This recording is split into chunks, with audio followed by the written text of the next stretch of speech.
Back here with Bruce Fenton, talking more Bitcoin. I'm getting educated here. I like that. I like learning new stuff. That's the goal.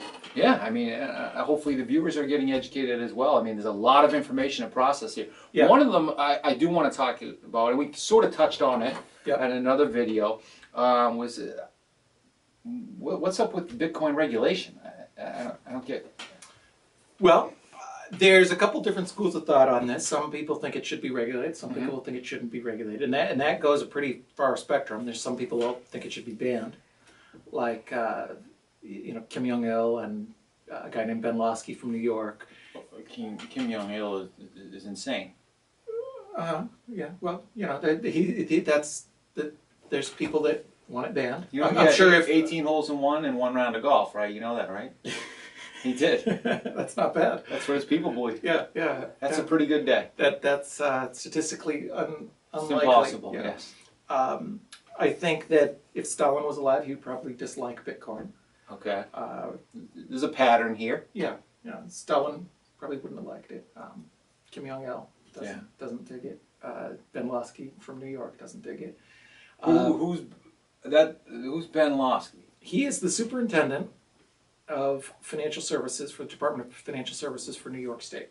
Okay. And he came out, he's a politically ambitious guy who's working on setting up his name so that he can run for higher office, and he's figured out Bitcoin as some kind of tool for doing this, to raise money from banks and that kind of thing. Okay. So he's out there kind of positioning himself as the Bitcoin guy, and held these media show hearings, and he's basically presented this list of proposals for Bitcoin, which would essentially ban Bitcoin in New York State. Very, very, very, and the sneaky thing about it is that he's pretending that this is like some kind of objective law. Right. He's not calling it a ban. He has better PR than Kim Jong-il, but essentially the same policies. So he's using it as a vehicle for political gain. Yeah. Right? Okay. Yeah, he's in my opinion. Who elected him the king of Bitcoin in New York? He wasn't elected at all, actually. Oh. Yeah. So how does he put legislation on it? Yeah, he's basically a guy nobody elected, and he's making laws nobody asked for problems that don't exist.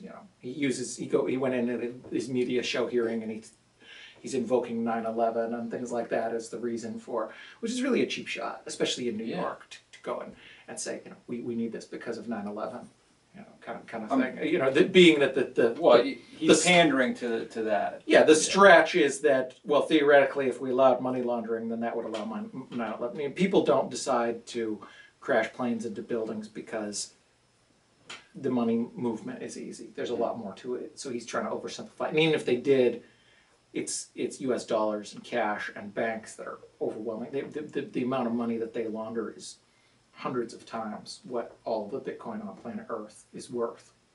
So it's very disingenuous, very manipulative. Yeah, manipulative, political type of maneuvering.